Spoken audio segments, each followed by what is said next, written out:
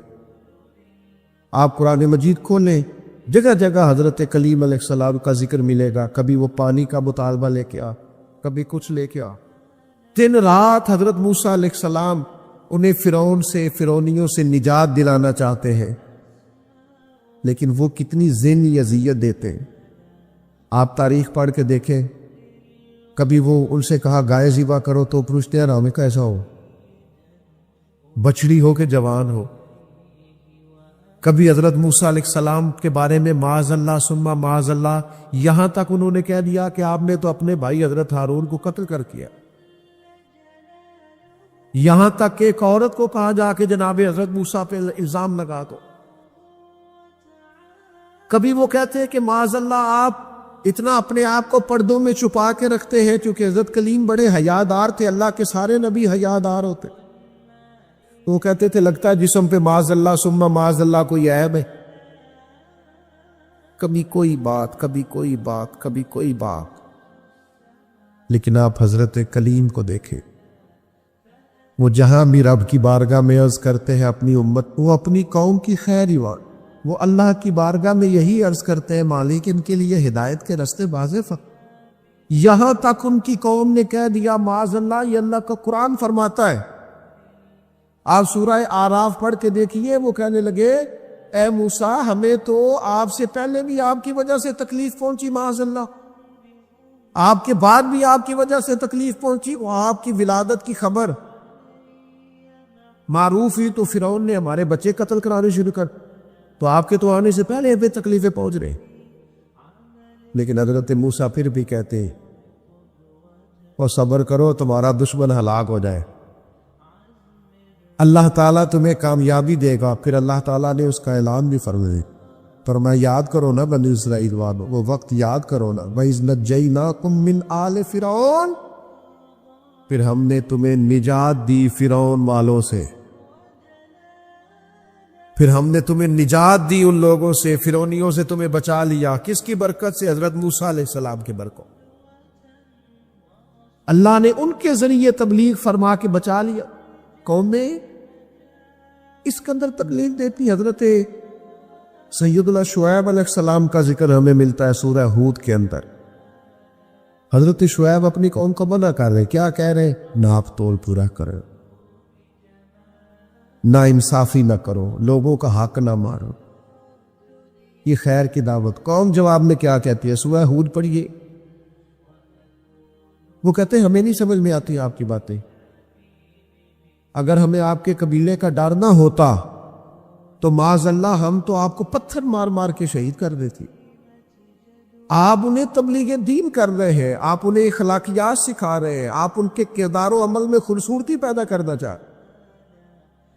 وہ کہتے ہیں اگر آپ کے قبیلے کا خوف نہ ہوتا تو ہم تو آپ کو شہید کر دیتے۔ تو جواب میں حضرت شعیب نے کیا کہا؟ جاؤ پھر موج کرو۔ انہوں نے کہا ایسی قوم کو تبلیغ کروں جو پتھر مارنے کی بات کرتی؟ کیا میں اب ایسے لوگوں کو دعوت خیر دوں جو مجھے شہید کرنے کی بات؟ کیا خوبصورت جملہ ہے قرآن مجید نے بیان کیا۔ حضرت سیدنا شعیب فرمانے لگے وَيَا قَوْمِ اعْمَلُوا عَلَىٰ مَكَانَتِكُمْ إِنِّي عَامِلٌ، فرمانے لگے قوم والو تم اپنی جگہ کام کرتے رہو جو تم نے کرنا ہے، اور میں اپنی جگہ دین کی تبلیغ کرتا رہو، کرو تم اپنا کام، اور میں اپنا۔ شکوہ ظلمت شب سے تو کہیں بہتر تھا ہم اپنے حصے کی کوئی شمع جلاتے جاتے۔ خبر پھیل گئی کہ حضرت عثمان غنی کو شہید کر دیا گیا۔ انہوں نے حضرت عثمان کو روک لیا تھا، بٹھا لیا تھا، یہاں خبر پھیل گئی جناب عثمان کو شہید کر دیا گیا۔ عثمان، میں قربان رستوں سے جہاں تھے آپ گزرا کرتے تھے، میرے محبوب نے فرمایا آؤ بھائی سارے میرے ہاتھ پر بیعت کرو، میرے ہاتھ پر بیعت کرو، موت کی بیعت کرو، ہم نے عثمان کے خون کا بدلہ لینا۔ محبوب کا جوش و خروش، صحابہ بیعت کر رہے کس بات پر؟ حضرت عثمان کے بدلے پر۔ 1400 لوگوں نے بیعت کی بشمول مولا علی شیر خدا کے، کہ ہم نے حضرت عثمان کا بدلہ۔ حضور کو پتا تھا، محبوب تو جانتے ہیں، پر جذبات کو صحیح رخ دینا تھا۔ فرمایا آؤ بیعت کرو، اور تمام لوگوں نے بیعت کر لی، صرف حضرت عثمان نہیں تھے۔ حضرت انس بن مالک فرماتے ہیں محبوب نے اپنے ہاتھ فضا میں لہرائے، فرمایا بھی عثمان موجود نہیں ہے، فرمایا یہ ہاتھ میرا، یہ میرے عثمان کا، لو میں عثمان کی بھی بیعت کرتا ہوں، یہ عثمان کی بھی۔ حضرت انس بن مالک فرماتے ہیں، جناب انس بن مالک فرماتے ہیں قسم اللہ کی، وہ جس وقت نبی پاک نے کہا نا یہ عثمان کا ہاتھ ہے، فرماتے ہیں اس وقت عثمان کا ہاتھ کائنات کے سب لوگوں کے ہاتھوں سے بہتر ہو گیا تھا۔ اتنی عظمتیں ملی حضرت عثمان غنی کو، اتنا مقام ملا سیدنا عثمان کو۔ یہ جو لوگ ہیں نا، یہ جو دروازہ رسول کے خاص غلام ہیں، ان غلاموں کی محبت سے فیض آئے گا رسول پاک کی محبت کا۔ غلامی کی طبیعت چاہے گی، ان سے پیار کرو گے تو مدینے والے کے محبوب بن جاؤ گے۔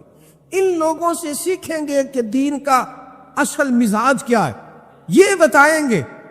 حضرت عثمان غنی رضی اللہ تعالیٰ عنہ، انہوں نے رسول کائنات صلی اللہ تعالیٰ علیہ وسلم سے محبت کی، پیار کیا، اس انداز میں کیا کہ وہ درجنوں سینکڑوں لوگ کھڑے ہیں اور کئی دنوں کی بھوک ہے، تو منافقین ہنس رہے ہیں کہ دیکھو مسلمانوں کے پاس تو کھانا ہی نہیں، تو عثمان غنی اونٹوں پہ رکھ کے پکا کے لنگر بھیج رہے ہیں، ہمیں کھلاؤ، ان کو عثمان کی جانب کھلاؤ کھانے۔ حضرت عثمان غنی ایک صحابی قرض لے گئے، کچھ دنوں کے بعد آئے، آ کے کہنے لگے واپس لے لے، کہنے لگے میں نے تو مربت میں دے دیا تھا، تو میرے نبی پاک کا غلام ہے، میں تو اس نسبت کا پابند دے دیا تھا، واپسی کا کیا مانا ہوں۔ حضرت سیدنا عثمان غنی کا ڈھلا ہوا رسیلا سجیلا مزاج، اس میں خوبصورتی، اس میں ٹھہراؤ، اس میں رسول پاک کی محبت کا رنگ۔ حضرت رقیہ رضی اللہ تعالیٰ عنہ حضور کی صاحبزادی ہیں، ان کے ساتھ حضرت عثمان غنی کا نکاح ہوا۔ جناب اسامہ بن زید کہتے ہیں حضور نے مجھے کچھ چیز دینے بھیجا، ابھی میں چھوٹا تھا، گھروں میں چلا جاتا تھا، اور بعض نے لکھا ابھی پردے کی آیتیں ہی نہیں آئی تھی، لوگ جاتے تھے ایک دوسرے کے گھروں میں۔ حضرت اسامہ بن زید کہتے ہیں میں گیا کھانا دینے، تو میں نے دونوں میاں بیوی کو گھر میں بیٹھے دیکھا، میں واپس آیا تو محبوب فرمانے لگے میری بیٹی اور میرے داماد کو دیکھا، تو میں نے کہا یا رسول اللہ دیکھا ہے؟ فرمایا اتنے خوبصورت لوگ پہلے بھی کبھی دیکھے؟ اتنے خوبصورت تھے حضرت عثمان غنی، اتنے حسین تھے، اتنا ان کے مزاج میں نفاست تھی، اس قدر زیادہ شرم و حیا والے۔ حضور فرماتے ہیں ایسے لوگ کبھی دیکھے؟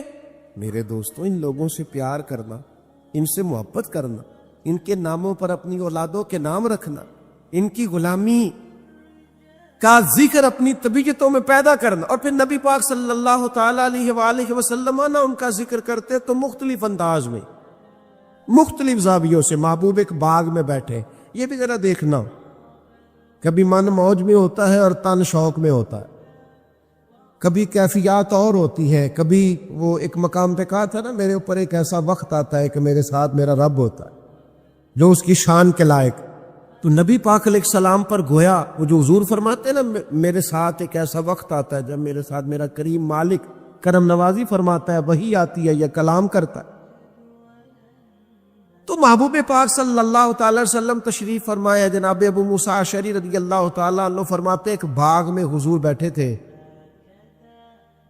تو میری حضور نے ڈیوٹی لگائی باہر دروازے پر، فرماتے باہر کوئی آیا اس باغ کے دروازے پر تو حضور فرمانے لگے جو دروازے پہ آیا اسے اجازت بھی دے دو اور جنت کی بشارت بھی دے دو۔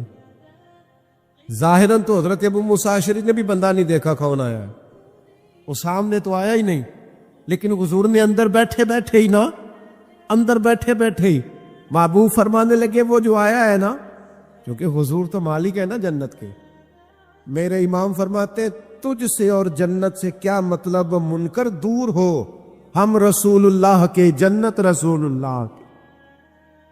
حضور اندر بیٹھے دیکھا ہی نہیں باہر کون ہے، اور فرمانے لگے وہ جو آیا دروازے پہ اسے بتا دو تو جنتی ہے۔ حضرت ابو موسیٰ اشعری کہتے ہیں دروازہ کھولا تو ابو بکر صدیق تھے۔ یہ دیکھو کن کے نام جنت الاٹ ہوتی ہے اور بار بار انہی کا قرہ نکل آتا ہے، انہی کے تذکرے ہونے لگتے ہیں، انہی کا ذکر۔ سیدنا صدیق اکبر فرماتے ہیں تھوڑی دیر کے بعد پھر کوئی دروازے پہ آیا، حضور فرمانے لگے اسے اجازت بھی دے دو اور جنت کی بشارت بھی دے دو۔ یہ سیاستہ میں حدیث موجود ہے۔ فرماتے ہیں میں جو گیا دروازہ کھولا تو دروازے پہ فاروق اعظم تھے۔ سیدنا ابو موسیٰ اشعری کہتے ہیں دروازے پہ دستک ہوئی تو میرا پھر نہ دھیان لبہائے مبارکہ کی طرف ہی تھا، وہ زبان جس کو سب کن کی کنجی کہے، جس کو سب کن کی کنجی کہے، اس کی نافذ حکومت پہ لاکھوں سلام۔ پھر دروازے پہ دستک ہوئی تو کریم فرمانے لگے دروازہ کھولو اور اس بندے سے کہو تم پر آزمائش بھی آئے گی پر یہ بتا دو تو ہے جنتی، تمہیں آزمائشیں دیکھنی پڑیں گی، تکلیفیں آئیں گی، فتنے آئیں۔ کہتے میں دروازے پہ گیا تو سیدنا عثمان غنی موجود۔ میرے دوستو ان لوگوں کے بارے میں کبھی تشکیک کا شکار نہ ہونا، کسی شرارت کرنے والے کی شرارت کے پیچھے نہ چلنا۔ میرے نبی پاک علیہ الصلوۃ والسلام نے تو پہلے خبر دی تھی کہ حضرت عثمان غنی پر فتنے آئیں گی، آزمائشیں آئیں گی، اور صحیح روایت میں موجود ہے خبر دی تھی۔ حضرت عثمان غنی رضی اللہ تعالیٰ عنہ کا تو وہ مقام و مرتبہ ہے، وہ شان ہے کہ ان کی شہادت کی خبر بھی رسول پاک نے دے دی۔ فرمایا یہ شہید ہوگا عثمان، شہادت تک کی خبر حضور کو پیار ہے نا سیدنا عثمان۔ نبی پاک صلی اللہ تعالی علیہ وآلہ وسلم احد پہاڑ پہ گئے تو احد پہاڑ کانپنے لگا۔ کون تھا حضور کے ساتھ؟ حضرت صدیق اکبر تھے، سیدنا فاروق اعظم تھے اور حضرت عثمان غنی تھے۔ احد پہاڑ کانپنے لگا۔ ویسے ہمارے بزرگ فرماتے کانپ نہیں رہا تھا، اسے پتہ چلا محبوب آیا تو وجد کر رہا تھا، وہ نہ ذرا وجد کر رہا تھا، سرور میں آ گیا، وہ کانپنے لگا۔ محدثین نے لکھا ہے کانپنے لگا، اس میں حرکت آئی، اور جب وہ حرکت کر رہا تھا، کانپ رہا تھا، وجد کر رہا تھا، تو حضور پتہ کیا فرماتے ہیں احد سے؟ یہ باتیں ہم سنتے ہیں، کبھی ان کا مزہ تو لے کے دیکھو، پھر غور کرو۔ حضور ہیں پہاڑ پہ، حضرت عمر ہیں، سیدنا ابو بکر ہے، حضرت عثمان ہے، حضور پہاڑ پہ ہیں، پہاڑ کانپا ہے، وجد کیا ہے، حرکت کی ہے۔ حضور پتہ کیا فرماتے ہیں؟ فرماتے ہیں احد ٹھہر جا، تیرے اوپر ایک نبی ہے، ایک صدیق ہے، 2 شہید ہیں۔ اور تو دیکھ تو صحیح، مقام دیکھ، اعزاز دیکھ، احترام دیکھ، تیرے اوپر ایک نبی ہے، ایک صدیق ہے اور 2 شہید ہیں. دنیا میں بڑے شہید ہوئے، اور اس شہید کا مرتبہ بھی جانتے ہو جسے حضور نے شہید کہا؟ ایک تو یہ ہے نا پراپوگنڈے پر لوگ بڑے لوگوں کو شہید کہتے ہیں، اور جنہیں حضور کی زبان اطہر شہید کہے، نبی پاک جنہیں شہید کہے. رسول پاک علیہ السلام نے فرمایا 2 شہید ہیں. تو 2 شہید کون تھے؟ ایک حضرت عمر فاروق، ایک حضرت عثمان غنی. اور پھر نبی پاک نے میری شہادت کی خبر نہیں دی، حضور نے یہ بھی بتایا ان کا مقام کیا ہوگا، ان کو ملے گا کیا. اللہ کے حبیب صلی اللہ تعالی علیہ وسلم فرمانے لگے ایک تو شہادت ہے، اور شہید کو جنتی اور صحابی ویسے ہی جنتی، اور پھر عشرہ مبشرہ، اور پھر خلفائے راشدین، اور پھر سیدنا عثمان غنی، اور پھر شہادت کا اعزاز. یہ ساری نسبتیں تو اپنی جگہ، لیکن رسول کریم صلی اللہ تعالی علیہ وسلم ارشاد فرمانے لگے ہر نبی کا کوئی نہ کوئی رفیق ہوتا ہے، اور فرمایا میرا رفیق عثمان غنی ہے، وہ بھی جنت میں. یہ جنت میں میرے رفیق ہوں گے، میرے ساتھ ہوں گے سیدنا عثمان غنی رضی اللہ تعالیٰ عنہ. رسول اللہ صلی اللہ علیہ وسلم نے ان کی عظمتوں کو بیان کیا. ان کا جو حضور کے ساتھ غلامی کا رشتہ ہے، جو نبی پاک علیہ السلام کے ساتھ وفا کا رشتہ ہے، ہر مقام پر، ہر موقع پر، جس طرح سیدنا عثمان غنی اپنی خدمات لے کے حاضر ہیں، پیش ہیں، ہر جگہ موجود ہیں، حضور کا ان پر اعتماد ہے. بہت گہری محبت ہونی چاہیے امت کو حضرت عثمان غنی سے. بہت زیادہ وارفتگی اور شوق ہمارے دل میں ہونا چاہیے سیدنا عثمان غنی کا، اور اس قدر احترام سے ہمیں لوگوں کے تذکار اپنی اگلی نسل تک منتقل کرنے چاہیے کہ وہ لوگ ان کی. دیکھیں نا آج سب سے بڑا مسئلہ نوجوان نسل میں کیا ہے؟ جو چیز ہمیں سب سے زیادہ اپنے بچوں میں پیدا کرنے کی ضرورت ہے وہ شرم و حیا ہے، وہ سنجیدگی ہے، وہ معاملہ فہمی ہے، وزاداری ہے، وہ وقار ہے، وہ متانت ہے، سنجیدگی ہے. ہماری آنے والی نسل ان خوبیوں کا شکار ہو جائے. تو میں سمجھتا ہوں کہ جو لوگ اپنی آنے والی نسل میں وقار پیدا کرنا چاہیں، سنجیدگی پیدا کرنا چاہیں، ان کے اندر وہ وزاداری لانا چاہیں، شرم و حیا لانا چاہیں، سب سے زیادہ ضروری ہے کہ حضرت عثمان غنی کی سیرت انہیں سکھائیں. یہاں لوگوں کے پاس پیسہ آتا ہے تو پیسہ بڑا بندے کو بااعتماد کر دیتا ہے، تو بہت سارے لوگ پھر وہ بڑی عجیب و غریب معاملات میں نہیں چلے جاتے. اللہ ماشاءاللہ چلے، سب کی بات نہیں کرتا، ڈھیر سارا طبقہ دولت کے نام پر مختلف قسم کی معاذ اللہ عیاشیوں میں لوگ مبتلا ہو جاتے. حضرت عثمان غنی کو اللہ نے اتنا مال عطا فرمایا، لیکن پھر بھی جھکی ہوئی نظریں، پھر بھی پیکرے شرم و حیا، پھر بھی وہ اپنے گھر کے اندر غسل کر رہے ہیں تو پھر بھی تہمت باندھ کے غسل کر رہے ہیں. فرماتے مجھے اپنی آنکھوں سے بھی حیا آتی، میں کوئی ایسا کام نہیں کرنا چاہتا جو حیا کے معنی ہو. ان کے مزاج کے اندر ایسی حیا تھی کہ ان کا کردار حیا بانٹتا تھا. کچھ لوگ ہوتے ہیں نا کہ جو کسی ایک مخصوص چیز کو سخت ناپسند کرتے ہیں. حضرت عثمان غنی رضی اللہ تعالیٰ عنہ انتہائی وزادار، شرم. آج میری سوسائٹی میں زو مانا باتیں پھیلائی گئی، غلط باتیں کی جاتی، ایسی باتیں، اور ایسے لوگ اس سطح پر اتر کر باتیں کرتے ہیں جن کے منہ سے اچھی بھی نہیں لگتی کہ یار آپ اپنی وزاداری دیکھیں، آپ نے کتنی کمزور بات کر. بچوں کے بیچ بیٹھ کر، دوستوں کے بیچ بیٹھ کر آپ نے اتنی چھوٹی بات کر دی. آپ نے صرف 2 لمحوں کے لیے لوگوں کو ہنسانا تھا، لیکن آپ نے حیا کا ہی خیال نہیں رکھا. آپ کے جو من میں آیا آپ نے کہہ دیا. ہر بات کو سنانے کی ہوتی ہے، ہر بات پہ. حضرت علی شیر خدا فرماتے میں نے ایک مخصوص مسئلہ حضور سے پوچھنا تھا، لیکن مجھے اتنی حیا آتی تھی میں کئی ہفتے کئی مہینے پوچھ نہیں سکا، حالانکہ بات شریعت کی پوچھنی تھی. فرماتے پھر کوئی شخص آیا، اس نے وہ بات پوچھی تو میرا بھی مسئلہ حل ہو گیا. مزاج میں جب شرم و حیا ہوتی ہے، اور فرمایا جب بندہ بے حیا ہو جائے پھر جو مرضی کرے، پھر تو لوگ باپ کو مذاق کرتے ہیں، پھر تو اپنے بزرگوں کو مذاق کرتے ہیں.